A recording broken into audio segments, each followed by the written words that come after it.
Welcome to another episode of the Coaching Collective podcast, the community for coaches by coaches. Now, here are your hosts, Ed Hamilton and Paul Blackford.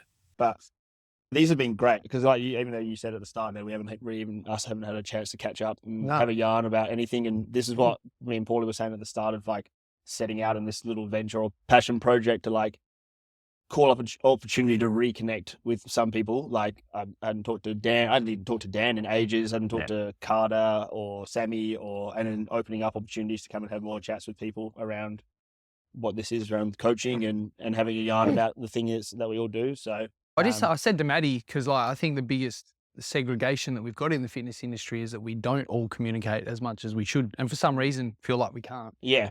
Which we really don't have.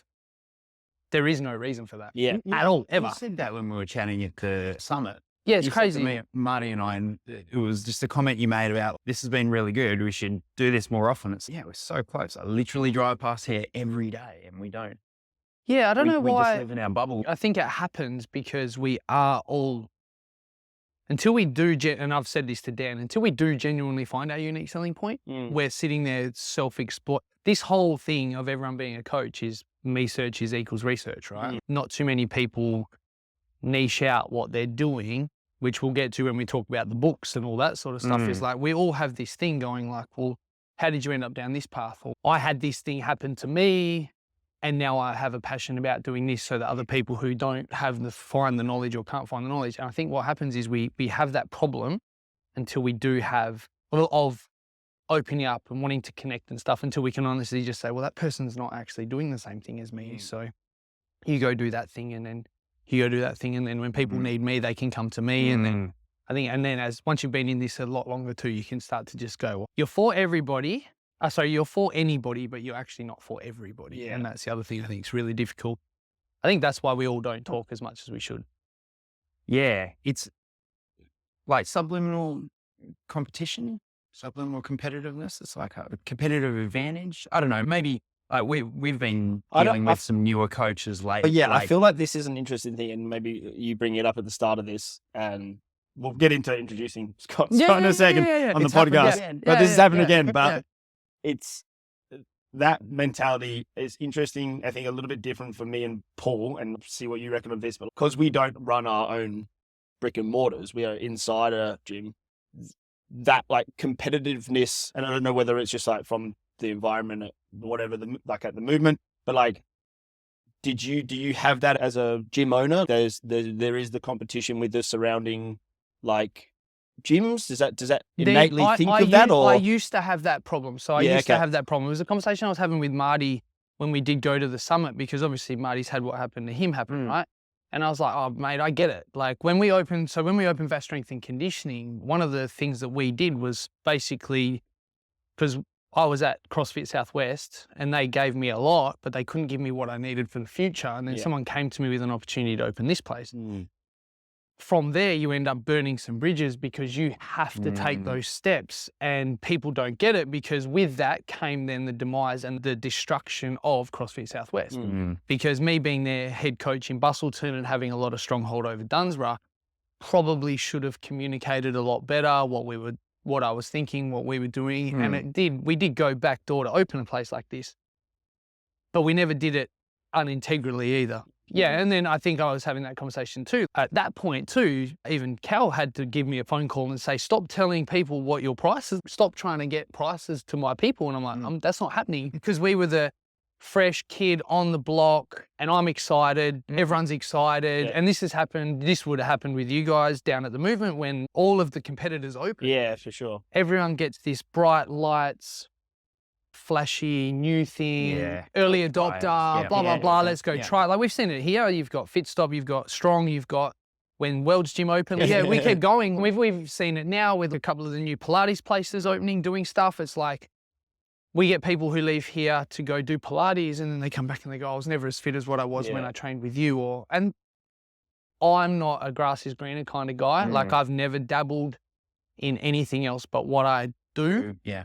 But to go back to that is when I was starting, I would have been like, didn't know what our USP was. So I was for everybody. And in that return means that you can be self-conscious because you don't know who you are. But if you were to ask me now, somebody leave or go do something else or even that, I'm like, that's a bright light. I'll see you in a year.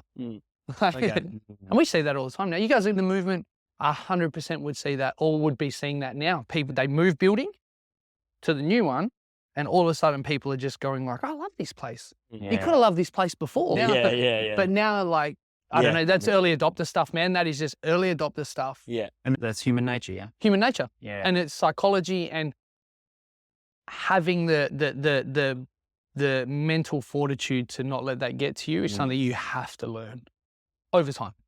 I think, coming back to that as well, the start of that is like, we need to, or we should be networking more. And I guess it comes back to what you were originally saying. Once you do get yourself set up in that, then it's, for sure. I'm outside of setting up the gig, and we should be communicating more and networking more and bringing each other up. And I guess that's the whole idea with this TCC, is to have these chats. Yeah. Get to pick people's brains that are in the industry that we've known and have been in the industry for a long time. And as we as we do this more, what we're finding is, for instance, Sammy Newton's conversation towards the end, we were like, he's got, and all the years of experience you have and 20 years that Sammy's got. If we don't somehow utilize your experiences, it's a waste. If you don't get to share your story with as many people as you can and help as many people as you can, your decade plus in the industry could help so many more people just from your own experiences. And like being able to have a space where someone can come in and ask a question that maybe no one has had that experience with, but maybe you have. And it's in a chat, it's in the Discord channel, and it's, hey guys, I've been dealing with XYZ. And we have, like we said, 300 coaches in a chat forum where it's literally like give, receive, take, help, just for the sake of, hey, we want to make people better. We want to make this industry better.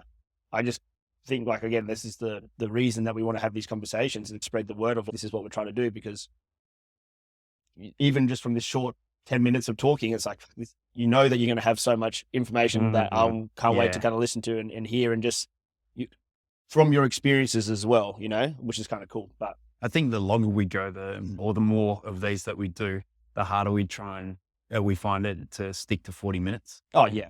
Yeah. So we should probably, should probably especially someone like you, like, I'm going to jump on this in a minute. So let's introduce Scott Hook,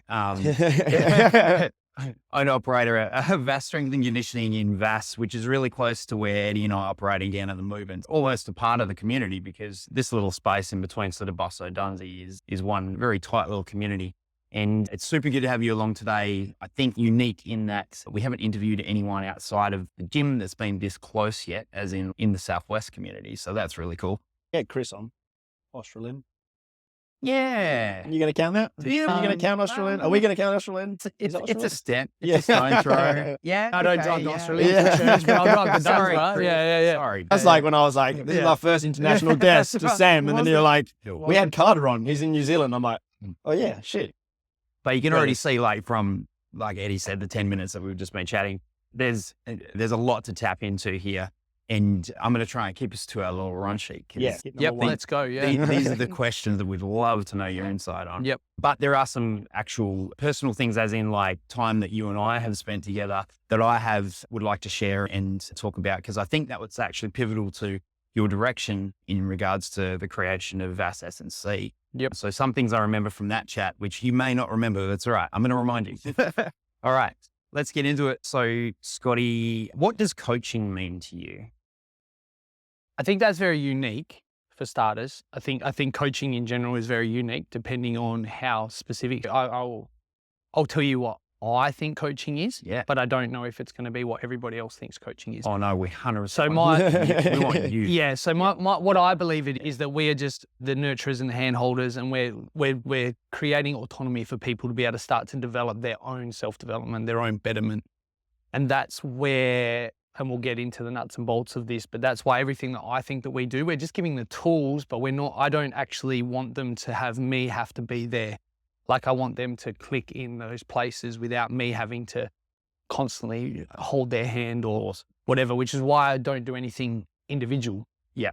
So none of what I do is individual. I do 0% individual, except individual attention inside group environments. Yeah. And that's what I want to see more people be able to step up themselves. Yeah. But yeah, that to me is what coaching is. And so you feel like that class environment provides a really good platform for people to be able to do that? I think so, yeah. And again, we'll probably get to this, but it's why I stopped being a personal trainer. Yeah. It's why I transitioned from, because I obviously was, only you guys would know this, but they wouldn't be like going from the group setting into personal training, those two being interlinked, to then coming into the strength and conditioning coach element was when I deteriorated the two parts out here and then dragged them in. Yeah. But have literally done probably, I could count on both hands how many personal training sessions I've done in the last 10 years. Talk us, like, that's a good segue. Just jump all the way back into the beginning and talk about how you got into coaching and basically what your timeline was to get to here. Yep. So when I was 17, I went to the Australian Institute of Fitness. I met a guy there who was like, you should come to my body attack class. And back then I thought I was going to be a triathlete, right? Like the whole reason I wanted to do fitness was I was a fat kid in high school. Yeah. So I was saying before, the me search is research thing. You were never a fat kid in high school. Yeah. So the trying to be a fat kid now. Yeah. The me search equals research thing was like just that real 17-year-old chip on my shoulder.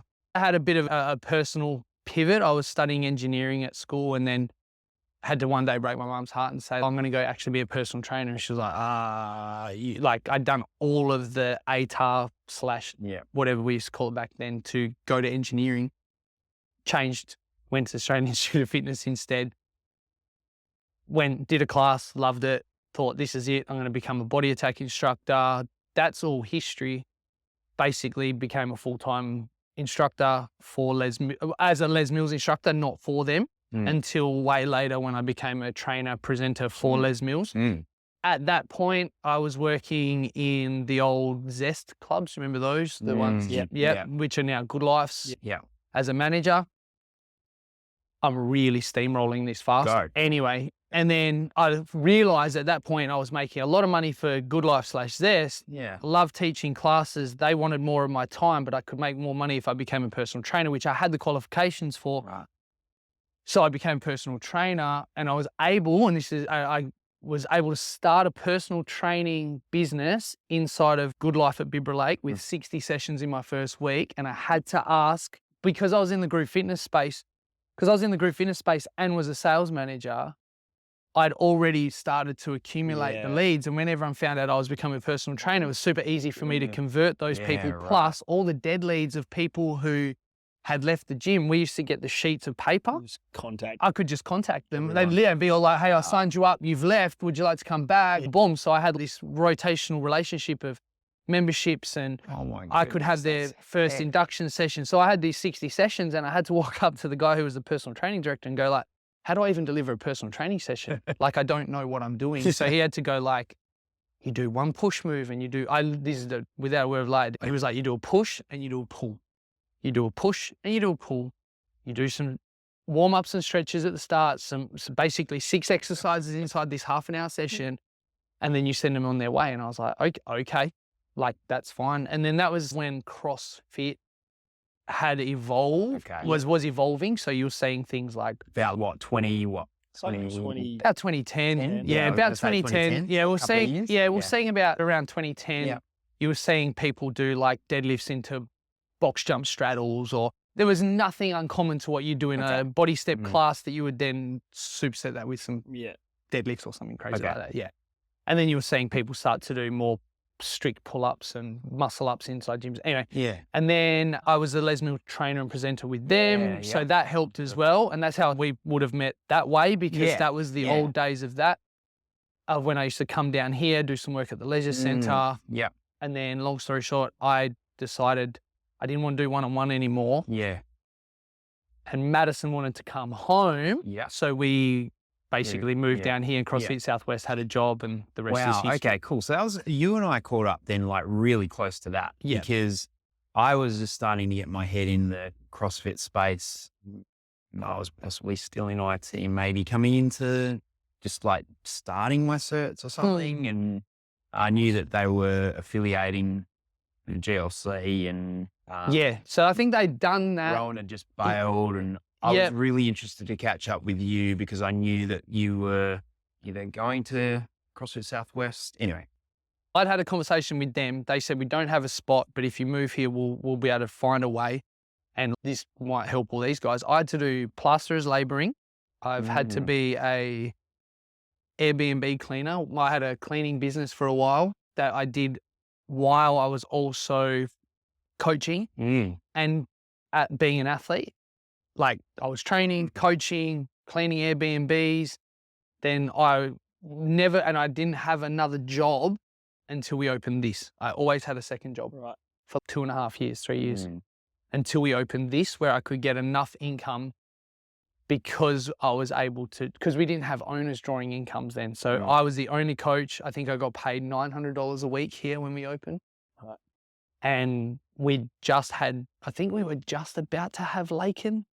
Anyway, so yeah, like anyone who thinks that, anyone who thinks they can just jump in head first without having a job, you're off your head. I've never been a labourer in my life, and I did plaster labouring, yes, and clean skid marks off toilets a lot. To make it work. Had to.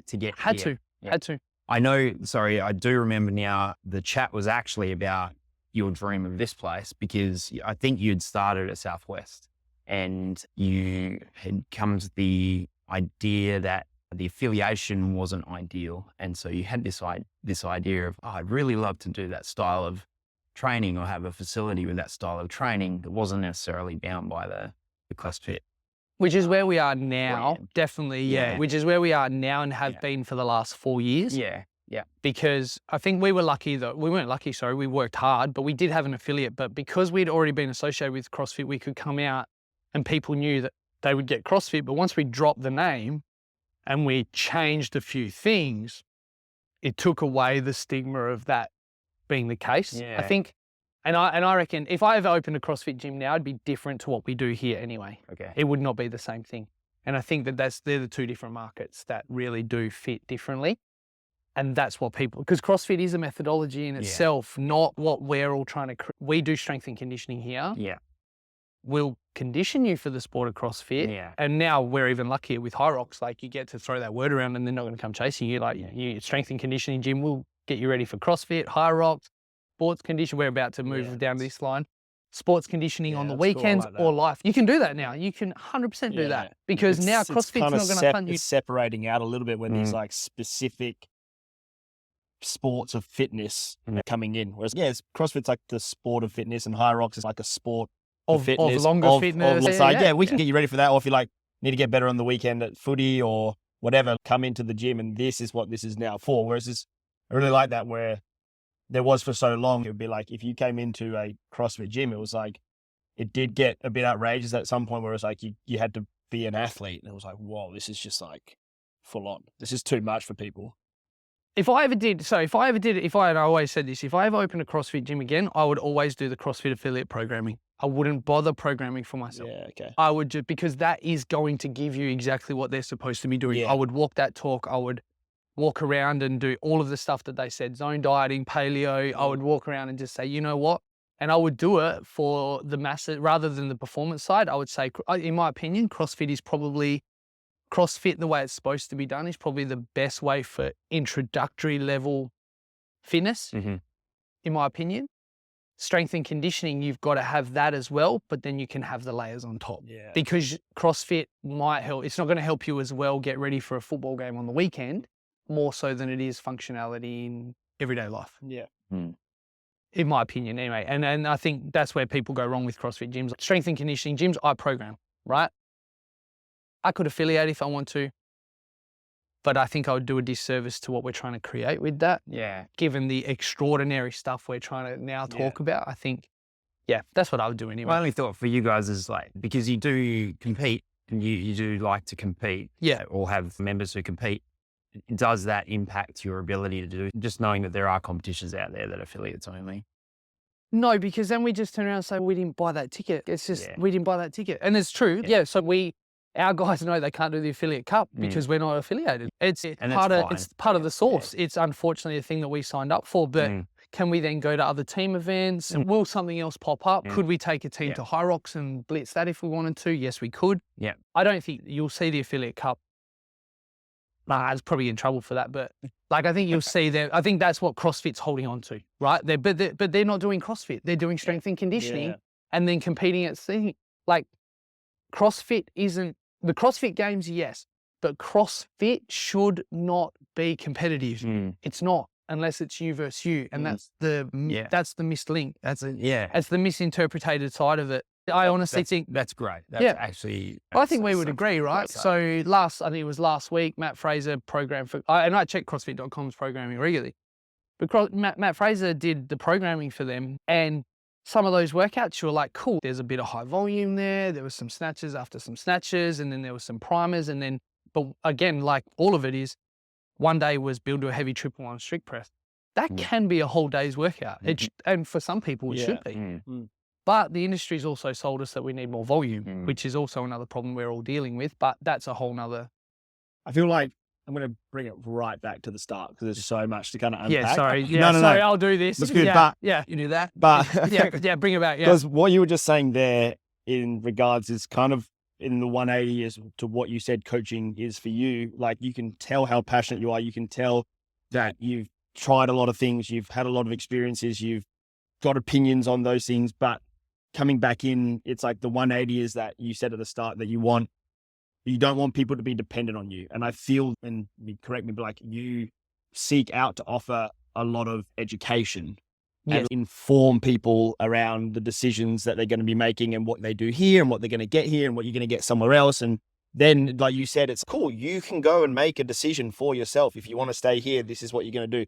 If you want to go over there, this is probably what you're going to get. If you want to do this, you're going to get. But even just for, all of that stuff coming back full circle is, I'm assuming you put a big emphasis on education being part of your coaching for all your coaches or for yourself, as that's kind of what you were talking about at the start, like coaching meaning for you. 100%. Yeah. So for me, I would have that conversation with anybody who was like, and I'm very vocal about what I think about the things based on my knowledge of stuff. Yeah. Because then my values sit inside knowledge. And if we do talk about the books, it's going to talk about my insecurities and why I think most people should explore. But also, so for me, what I value in life is fitness, community, knowledge, loyalty, integrity, and time. Those 6 things for me tie it all together, and everything that I do is based on all those things. Yeah. And also, and then so to bring that back as well is why I think what we do for me is what I can offer the world, because I think it is the thing that who needs me needs this. If someone else needs something else, they need to go to someone else. Yeah.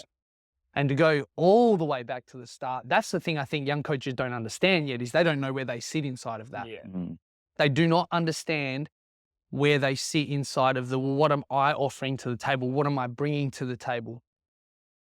And how can you? You've been doing this for 15 seconds. You got to figure it out. Yeah, I'm coming up on 20 years of this in March next year. Wow. May next year. May next year, I would have been in the fitness industry for 20 years. Strength and conditioning coaching for 9. Yeah, CrossFit coaching for, I got my first CrossFit level 1, I think 8 or 9 years ago. So, yeah. Yeah, so it started off with that, and again, coming back to just relaying all the information that I've just heard. Always was interested in fitness when you were going through like engineering, trying to do triathlons. That was the thing you were doing. I got skinny, got an eating disorder, went to a nutritionist. They said, if you keep going like this, you're going to have the amount of mistakes that I've made in this, could be here all day. But this is the thing that I really like what you were saying at the start, though, is before we introduced you, it was like, young coaches don't know where they fit into things because they haven't yet had their own experiences. And the more people we catch up to, but also that you said that they're going to bring in their own experiences. So what I mean by that is like every coach we've spoken to has ended up working in the place that they work in because of those life experiences of their own, right? Like we talked about it for you and me in the very first podcast. It was like, yep, I'm now over 40. So I want to be like people who are around my age and I want to get them healthy and fit and don't have to think that past this point, it's all downhill. And then for me, it was like chronic injuries, particularly a bad back injury from when I was young. And going through that process was like, I'm really passionate about helping people get out of pain and getting moving back together. And it's, that story for you as to like how you got here. That's why I want to dive in from all that information of that was what coaching meant to you. Then you started at Zest into Good Life. You went to AIF, you had 60 sessions in a week. Programming was a little bit uncertain. Like, mate, I can tell you, my first personal training sessions were dog shit. Well, that's what I want to. Fuck. I guess that's what I want to. I shouldn't have paid me. Like, to be fair, yeah, back then. Yeah, I guess I want to talk about. People should definitely pay me. I want to talk about that though, even from like, again, if we're going to say this in particular for new coaches, going through your experience of, cool, I'm going to go do AIF. How was that? Like flashback that far, like how was that? I think that gave me enough. And I think we would all agree, even no matter what they're teaching out in those, I don't even know what you would learn in those things these days that you wouldn't learn out on the field. Yeah. Like you correct me if I'm wrong, but the emotional tax that you pay every day trying to do this, the physical tax that we ran a powerlifting lift off on the weekend, and I finished, and all I had to do was make sure people didn't die, and I filmed all of them and made sure it's the things that people might not think are important are the exhausting parts. And then you finish, you're like, oh, I'm exhausted. And I think that's the bit that definitely you don't learn that in, but that comes again, you learn that energy and that stuff from when you settle into what your purpose is and stuff and what you're trying to produce as a coach. It's been like the consistent thing that we constantly talk about for this with TCC and regarding like at the start, creating a network and a community in particular for new coaches coming in, or we've had like experienced coaches in the chats and just being like asking questions about anything, business, movement. It could be whatever they want to talk about, general stuff, issues with clients that they want some feedback on if anyone's had like issues with pricing or whatever, payments. And I just think like same thing we said at the start, like being able to build a community where we have in the last 2 guest episodes, like 20 years and 40 years worth of experience for someone to pick a brain and be like, hey guys, any tips and tricks or things we can learn? And then this constant thing that we're getting still, which is like your certifications in 3 or 4, if you go down that route, and some people haven't, some people will do like a level 1 or Dan did exercise phys, and that gets you into the door as well, has categories where you can come into training. Like you don't have to go through that, but it just seems at the moment that it's like that. It's like you get in the door and then it's all right, now the real stuff starts. And so going from that next step where it's, I've done AIF and then I'm going and I'm in Zest and I'm going to start doing PTs. I've got 60 sessions. In this time window when you were first coming in, was there someone, and I know you spoke about, I can't remember his name, but assisted you in running that program. Was there someone that did take you under your wing, or has this whole journey been for you like exploration, like you've been literally doing this on your own, or is someone kind of? No, I think where I learned the most was when I was a sales manager for Zest. I had a pretty extensive apprenticeship, if you will, learning how to become a sales manager. So I was a membership consultant and became one of the best salesmen for that team. And I gamified that route. And that's how I ended up with 60 sessions, because I just learned how to gamify sales.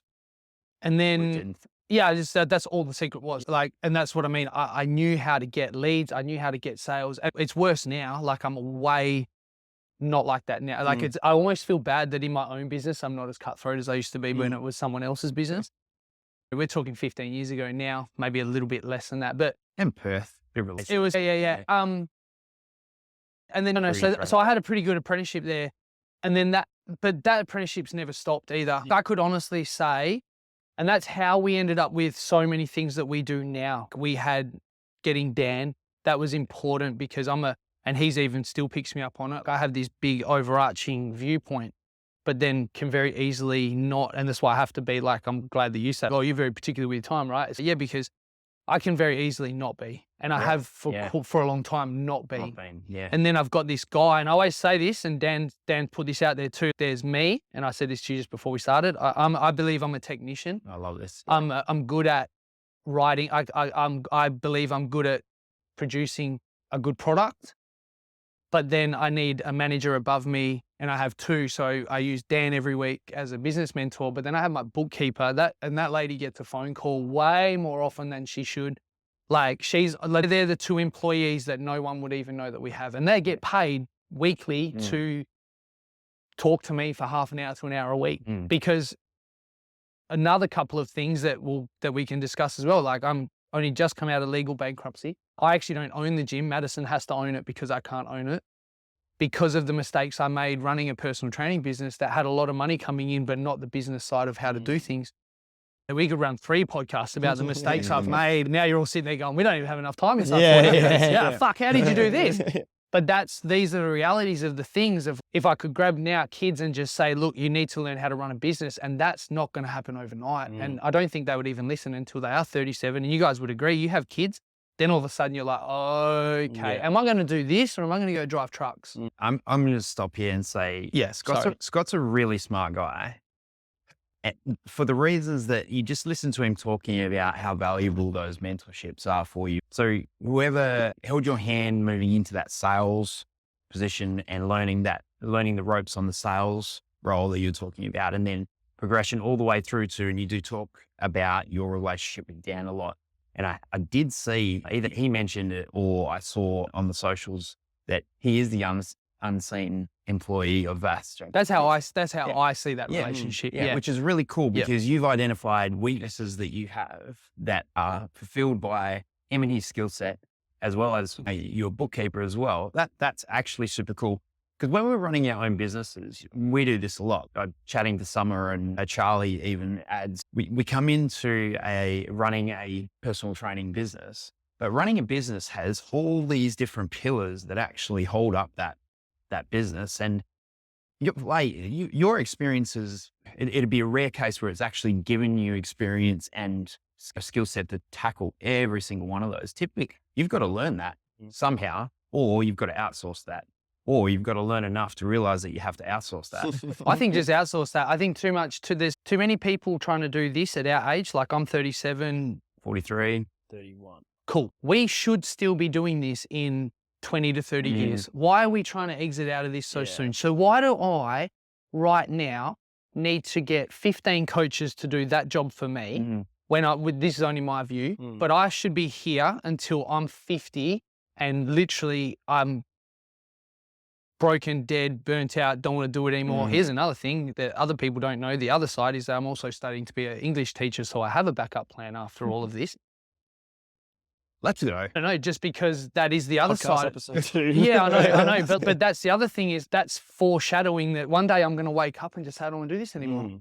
Yeah. Instead of, I don't want to be burnt out, twisted. And I love this, to be honest. I love this. And I'm not forecasting that I won't love this, but that's just being aware that maybe one day I'm going to wake up and hate this. But at 37 years old, I see this as I'm still going to be doing this when I'm 57. Now, will I still be doing 3:30 a.m. wake ups at 57? Hopefully not. Hopefully not. But will I have managed the team good enough and have enough supplementary income and built and developed other things around what I'm doing enough that I can still have a brick and mortar facility where I'm still part of it and all that? So, because at 57, you're still young. Yeah. Like, why are people starting to think about retiring now, other than the early morning wake ups and the physical exhaustion and the emotional exhaustion? We are really lucky to have this job. So lucky. I look at some of the people and it's, so you had to work from 9 till 6. Yeah. And I go through that so much recently with the 2 young boys. I'm home every Arvo. Yeah. I get to see them. I've got to watch them grow up, and they're two and a half, almost 3 and 7, 8 months. And I know that I get home some days, I'm like, I feel like I haven't even worked that hard today. And I'm like, I'm exhausted. I'm exhausted. And then I reflect back and I'm like, are you really complaining? Oh, you wrote a blog post at a cafe with a cup of coffee. But I think what's important to understand is, and I was listening to that Eric Fagira podcast, and we spoke about this briefly as well, as like our last episode, we talked about there tends to be, once you get in and you've been in it for a while, not the exit plan, but you start thinking like, what are the progressions I can take as a trainer? So again, talking to having 20 years in the game and Sammy in 20 years in the game, like both of those are very long careers in this thing, right? And when you first started AIF, you're like, I have my 60 clients. There's no way you could predict that you'd be where you are now. Definitely and everything that happens in between that, right? And to be fair, every 7 years something's happened and I've changed it. Every 7 years I've had a rebirth, if you will. Yeah. If you were to take that step back, 2005, I get qualified. Probably 7 years later, we end up down here. 7 to 8 years later, I've been through the Les Mills thing. Yeah. I was still Les Millsing when I got here, but that then became CrossFit, and then I rebirthed then, and then I had another rebirth when I retired from them, if you want to call it that, or quit and stop doing that. And then we opened this, and then I would safely say I haven't had a rebirth of drive, passion, and understanding of what we need to do to be successful until this year, when we had a couple of speed bumps that I just got really driven and passionate, and I'm happy now to sit back and say, look, we know what our uniqueness is. through the self-explorations. And then probably in 7 years' time, that'll change to me thinking more about along the lines of you guys, like maybe, 45-year-olds need to be able to do this, or injury prevention and stuff. I am so far out of that right now. Obviously not getting people injured is always the key priority. But the way I see myself is I'm the guy to go back to the start where people can do the stuff and the things by themselves.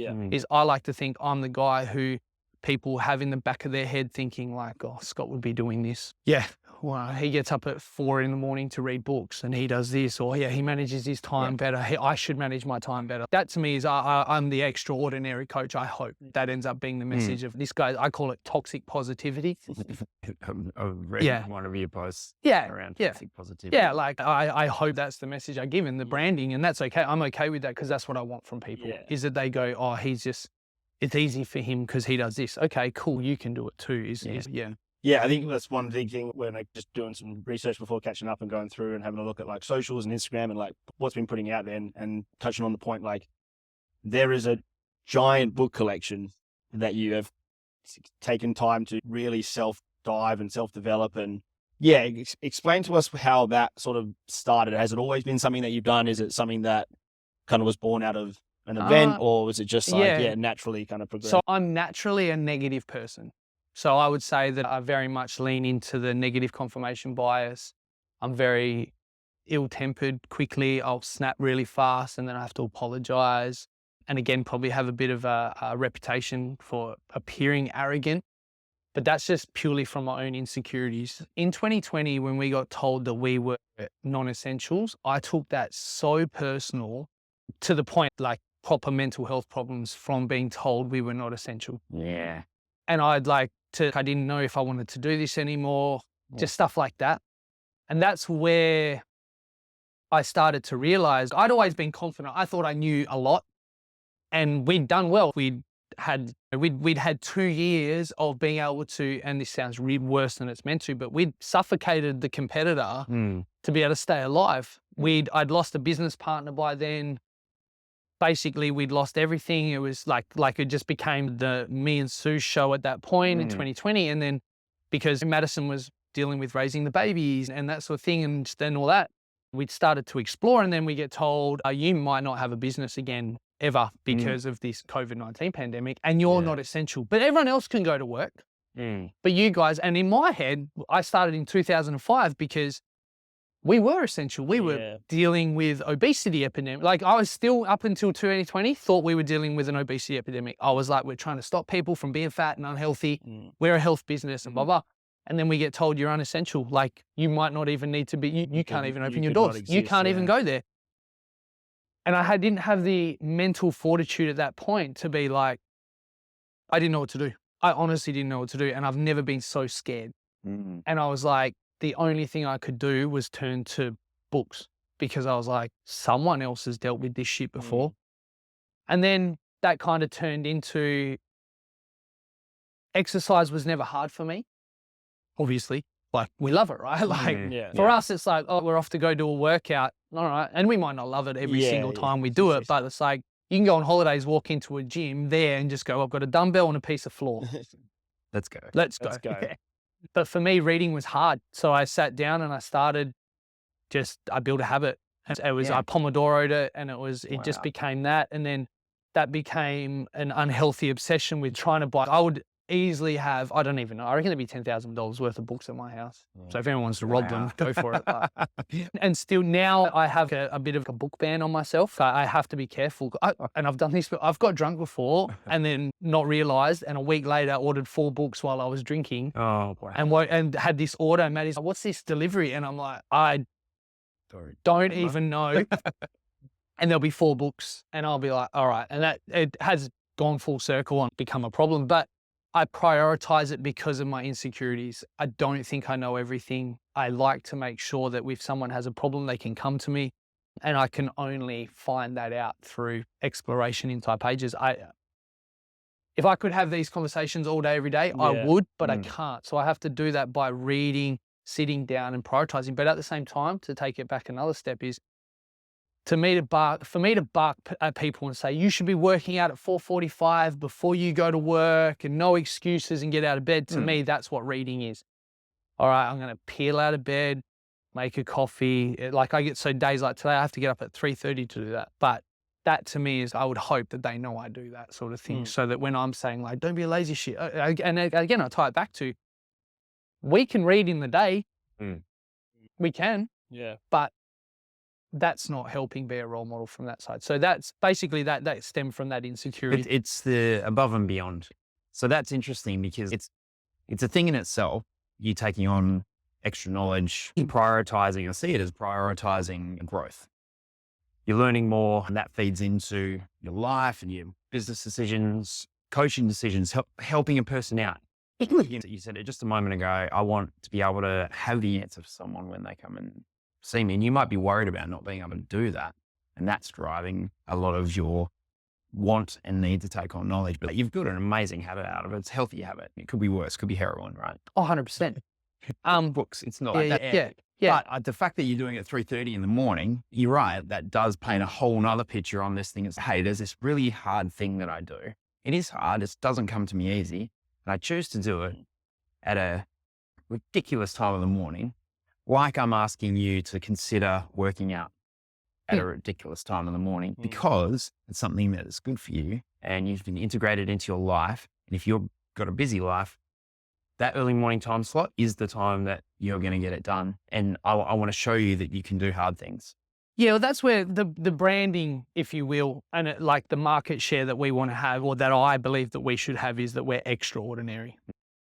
As And coaches, or Vasse anything that has Vasse Strength and Conditioning touching it you should be pursuing extraordinary. Yeah. And it's just, if everybody else is doing this, it's almost like there's the Dan Williams thing of, if everyone's zigging, you should zag. But and I don't think everybody needs to do this, but for us, it's like, what do you want to be doing? I want to be doing this. Then why are you not doing that? Well, X, Y, Z, V, blah, blah, blah. And it's all because, you know, nothing fucks me off more than when I get up early to read and my family join me. I think we all relate. It's me time. It's not even me time. I do it at this time of the day, so you're not here. Do you know what I mean? And that's the sort of the thing is, if it really means something to you, have to do it first. And I have this thing that I always say to our guys, that you've got the important and the unnecessary things in life. The necessaries, in my opinion, you're going to have to drag through those anyway. So having your kids with you while you do that stuff, okay, great, that's going to have to happen. But the important things, if I don't read 30 pages today, is the world going to fall apart? Not really, but that to me is important. So if you want to work out, like if you don't do your 30 minutes of working out today, that's important. Is the world going to fall apart? No. Are you going to completely deteriorate in your whatever health stuff you fixed or whatever? No. But it's important. So sometimes, you might have to get up at 3:30 to go for the run, to do the stuff. And people are doing that. There are people doing that in worse situations than everybody else. So to me, the workout thing, that's not something I needed to put in there. I tried cold showers. I didn't like it. I didn't love it. And again, though, I did have that crippling, almost super, like really deep pain when I didn't have the knowledge. Yeah. And you can see even when I talk about it now, it makes me start to choke because I just felt that was the weakest I've ever felt. Yeah. And I just didn't like it. Yeah. I don't have that problem now. I actually enjoy reading. Hey, one thing I don't know about you is your competition history. So you competed like CrossFit. Yes. Yep. So and the old days in the old men's fitness model back when it was like the very, very early. Some, I did that very early. Yeah. Okay, cool. So like different parts of our industry that are competitive. And now you coach. I was a nutrition coach as well for a very long time, polycom practitioner. Okay. Yeah. Now you coach members at your gym who are both competitive and not competitive members. How does that go as a coach in regards to balancing what each of those types of members needs? So I personally really focus in on the individualized environment within the group environment. So when I say don't want to do things personally, I think people don't, in my opinion, and again, I'm talking to two personal trainers, so this makes it very difficult, but in the group environment, I will walk up to somebody and I will say, you're going to do this, or I need you to do that, or someone who can't. But our classes, I think people don't understand, they're slowed down. So if I know what somebody's going to do, and I pay attention, that's the other thing too. Like I'm here for a majority of the classes. So if I've got a member we've got a member, she's 67 years old.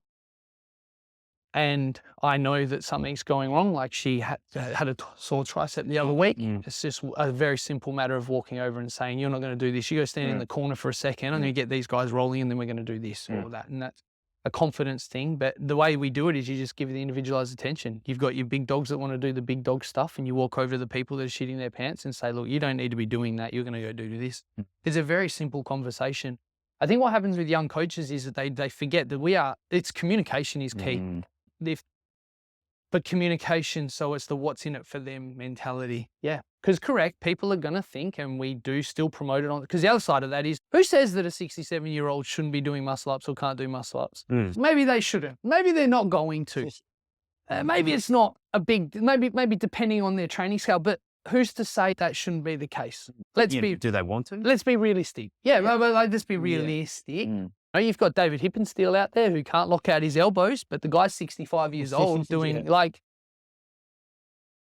I don't like self-limiting beliefs on that. I don't like society giving us those limiting beliefs. And that's another thing, a part of what we do is I want to see people exceed their own expectations by turning around and saying I don't know, never giving up, never failing, I want to see them fail, but and learn, but I never want to see them just find a reason not to do the thing that they said they wanted to do. I don't like that. I think it's like a lot of the little bits that were just in there. I've done this, I've done that, I've done nutrition, I've done this. And it's similar to, again, not to make it sound like the same story, but again, it's having two people of recent conversations, having a career to already look at. And we've had a contrast of a Charlie come on. I've literally just finished my certification. So she would be like, we're talking to you once you've just done AIF. And it's we're going to talk to the Scott who's just finished there. And it's going to be a very different conversation to this one, right? But it's really nice to have this contrast of, and again, if you are a new coach and you're listening to this, and hopefully we can provide some value by the people that we have on it. This industry is so you can be so adaptable. There's so many elements and parts to it, and trying different things, and don't try to think these days you come through the door and it's instant gratification, and you can have a online training program with the social media and the websites and the marketing and the TikToks, and you can do it like that. What we've talked about, you can make you can kill it straight away. But there's something in just these last couple of conversations of just the grindiness and what you really get to learn when, particularly, you're on the floor. That's something that from you're talking about a lot, where you're I'm doing it. I'm 37. I'm going to just fucking keep going, and I should be on that floor there, and I should be coaching. And that's where you've learned a lot of everything that you're talking about today. And I just think we had that kind of conversation as well. It's don't look to, as a new coach, don't look to get away from that earlier, because there's all these different elements of ways that you can create a business without having those experiences. Stop looking at trying not to work. Yeah. Stop trying to not have to work. Yeah. That doesn't even cross my mind. I am 37 years old, and now I do prioritize having investment portfolios. I prioritize my finances. I do all these things that I didn't do because I was bankrupt. And it's painful to have that happen. But yes, you've got these, I don't know if young kids do this. I actually don't know if young kids do this, but I'm just assumptive that back then I used to think, I'm not even going to be retiring. I'm not even going to be working past 40. And don't get me wrong, I'd love to be a millionaire by 40. I'd love to be a millionaire so that I could just buy some ski. Melly and I had this conversation. We had this conversation. I was because someone that I know just came into some money, and I was like, what would I do with that money? And I was like, I'd buy 6 ski ergs, 6 Concept 2 rollers, and I'd have a down payment for the house. I would buy the house at the top of the hill here in this estate. I'd buy the house there so I could sell one car and ride to work. And I was like, such a coach. Is that not just the dumbest thing? But but then you've got other people, and that's fair. They're allowed to do this. I have this thought process, and I think I stole it. I don't even know where I stole it from. I think it might be a Chris Williamson podcast thing of, it's the any given Tuesday. Can you wake up and just any day be like any given Tuesday? Because if your life is like that, and I don't think young coaches realize what that looks like yet. Because to me, a 3:30, 4 a.m. wake up, it's not optimal, but I don't mind going to bed at 8 o'clock now. Maybe because I'm old, but and I'm okay with cutting the Sunday session at 2, so I'm not hungover the next day and those sort of things. But I think you'll find too, the conversation between me and Sam is we're also, I'm pretty sure I did a coaching session with Keegan Smith once with Sam, because we're of the old school of when carbohydrates were not a thing, you know. and when Keegan Smith was training the Roosters and those sort of things back in the Polycan days, when we were all fighting we were all Polycan practitioners of some description and mobility, and the stuff that's come back cool now, like the knees over toes guy and stuff like that stuff was being pushed in our faces. So I think that's where you would find that very similar, whereas it is actually really difficult, I think, for a new coach, because they are being told on one side, don't demonize carbohydrates, but then at the same time, they're seeing they're being told to do reverse sled pulls and split squats, but then the other side of it is then their clients are coming in saying they want to do jump lunges and it's a very, with social media, it becomes very messy and very difficult to go through that. I don't know if I've completely deviated the conversation. I make it very difficult. I think this is what, again, when we wrap it in a full circle and start wrapping it up, but it's like, the Discord channel is, again, what we hope to, and this idea of the coaching collective is what we hope to create. Like that, cut out a lot of the BS from having real world people, being able to communicate with real world people versus opening up your phone and being like, what crap am I going to look at today and get confused by and not know where to start with my client. And have to try and make a decision as to navigate, what's right and what's navigating a clusterfuck of an industry, right? Yeah. Like we talk about it all the time, but it's like, if you're coming into that, and again, this is something that we're going to chat with Dan about, the launch of PT Launch Academy, as this next step, hopefully, of Cert 3 and 4. And it's like, what should I do next? Because again, this was a conversation we had with Charlie, who's just come out, and it was literally that. And similar to what you said, with, again, coming back to that programming thing, after you've just finished AIF, and then I had to do programming, I didn't know what to do. And she was like, and Charlie's, I just finished my certs, and I'm like, okay, what's the next plan? She's got all this time, I don't know what certification, or I don't know what thing to jump into next. So you haven't come out equipped with anything. We talk about all the time, how can we help here? Should we have the network? Should we host a workshop? I was like, talking to Charlie, I was like, we could literally fucking do anything to help these people like become a little bit better as coaches. I think you're not wrong. And we do need to see some apprenticeship. There are so many holes in the fitness industry that are not being plugged, that we should be having apprenticeships for young coaches. We should be having but they're also getting ripped off. Like they're also being then told, and I don't know I'm going to figure it. You used to, in the old days, walk out of AIF, walk into Good Life or Fitness First or whoever was available. Maybe now it's Revo, I don't know, but they're all doing the same thing. We'll give you 12 weeks of cheap, free rent, but you have to clean all of the equipment for us, blah, blah, blah. We've got all of our new coaches that we've brought on, they're on internships where they get paid probably way too much for what they should be getting paid. I'm there with them in all of their classes. Because I want to see them succeed. Because again, not to make it about me, but I'm not trying to get off the floor as fast as I can. I'm trying to make sure that our community is super strong-minded around betterment, which doesn't mean me getting to knock off at 5:45 in the morning because that sort of thing. And I feel like, sorry to cut you, but like you're such a good blend in that conversation of what we were talking about before, where there's this roadmap of getting out of coaching, where you're like, really, I went from PT to group class to PT to doing my first thing, then I changed, and now I finally have built the thing that I want. But at no point am I like getting out of the craft of the thing that I love doing. And in that craft is how I'm going to help more people, by helping other people, other coaches come in and develop them. And now look at my team. And that's just like you're in your little world of the corner, you're like killing it. And that's like what I would hope that we could do by building more of this network, is just do that across the board. How do we know, how do we have communications with people? Hey, you should go and intern at this gym, or hey, go and intern, or talk to Scott, or talk to Sam, or talk to Mel, or talk to Carter. And you're a PT in NZ. Have you been to Blenheim? Oh, you should go talk to this guy. And like, why not? Why not have that ability to help more people through that network? But I really love that point where you're at now, and hearing that. It's like, yeah, I'm here and I'm doing this and I'm doing all the interns with my guys. And I don't want to get off the floor. I want to stay there and help as many people as I can. I think the hard thing with that, and we will wrap it up, and hopefully this helps us wrap it up, but I think we would all agree as three. Are you married yet? Okay, cool, great. I don't know, but you've been with your partner a long time, and I've been, to tie this in, is the three of us would agree that we're not instant gratification people, right? If we were, we would have packed up and seen some bird in a bikini at the beach. No, we go home to our wives and we do all the things that we're supposed to. We're loyal creatures. That loyalty becomes a thing that we do with our businesses. And for that reason, the days that we hate this, we still love it. We don't love it as much as we did on the good days, but we don't pack it in straight away. And I definitely do approach business as much as I approach it in my marriage, and then how I approach my training and how I approach my nutrition is just because every day. And I think more coaches need to start to think about that. These young coaches, they're so fresh inside of this that they're in this love bubble. And then all of a sudden the love bubble pops a little bit and, you know, the farts that were under the blanket and all these things that you didn't think existed, all of a sudden they're there. So you've got these young coaches that are like, they live with their parents. Dan talks about this. Like, you live with your parents, you can go drinking on the weekend and blah, blah, blah, blah, blah. And then all of a sudden you've got kids and you thought you could get a mortgage, but you can't because you haven't done your tax returns. And then all of a sudden it's no good and they pack it in and they bail out. What I want to see from the industry, and I hope you guys can create this, is that reality. Because if a coach came to me tomorrow and said, can I intern with you? I said, I don't have a position. No. You haven't trained under me. There's nothing. And that sounds bad, but no, that's right. You can't do it. I can't just rock up.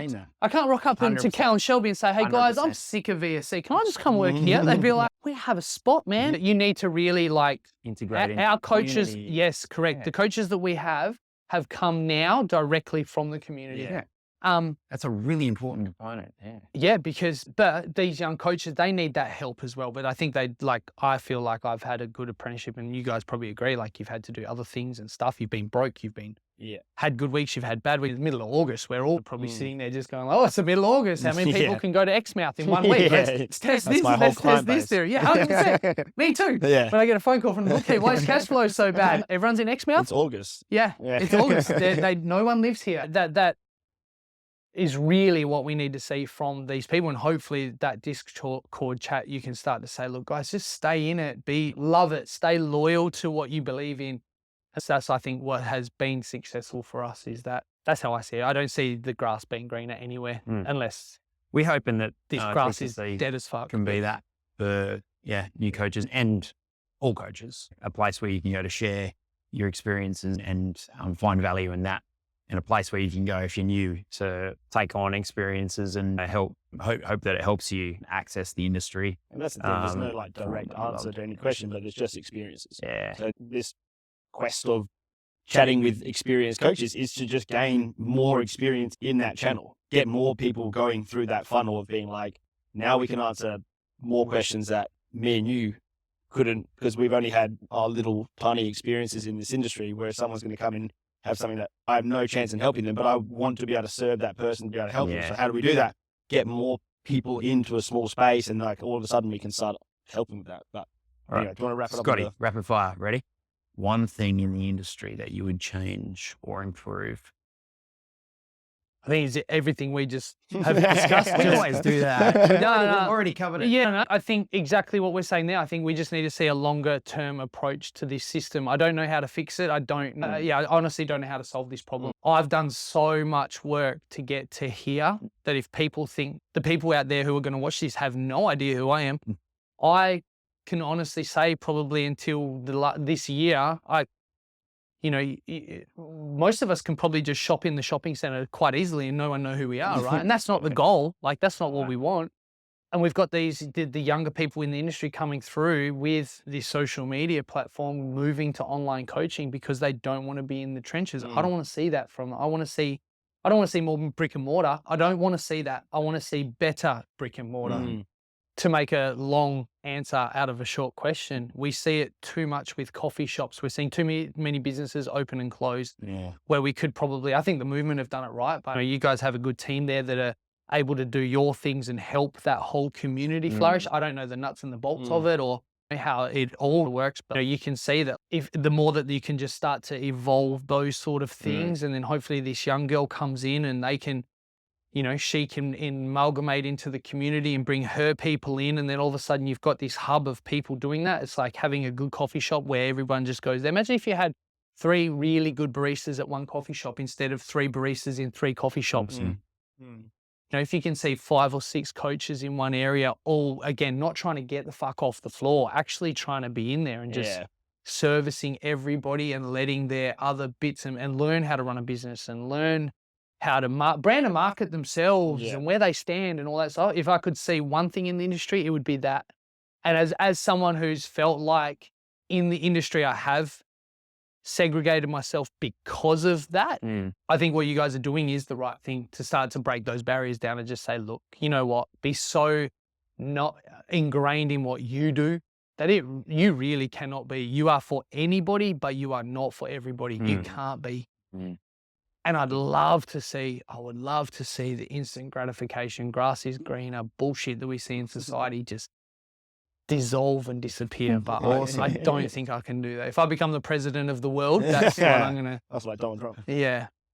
All right. Hey, thanks for coming in. No, thank you for coming in. Thank you for having us. Your gym. Just before we wrap it up, though, where can everyone find you, Scotty? So socials. My socials are very easy. It's Scott_Hook. He's on Instagram, and Scott Hook is just me on Facebook. If Dan's watching this, do have a LinkedIn, and I use it all the time. Dan's gonna watch this. We got Dan on Saturday. Let's go. And Vasse as well. Just at Vasse. Yeah, Vasse SC. I think it's Vasse SC. Yeah, Vasse SC on Instagram. Yeah. You can links see in all show my notes. Yeah, you can see all my funsies stuff on there. Awesome. Cool. Thanks, bro. Epic chat. Thanks, mate. Thanks for having us. So good. Yeah. See you on the next one, team. See you guys. Peace. Thanks for listening to another episode of the Coaching Collective podcast. Don't forget to follow us on Instagram and YouTube. Join all the action on the Coaching Collective Discord community by visiting join.thecoachingcollective.eu/sign up. See you in there soon, coaches.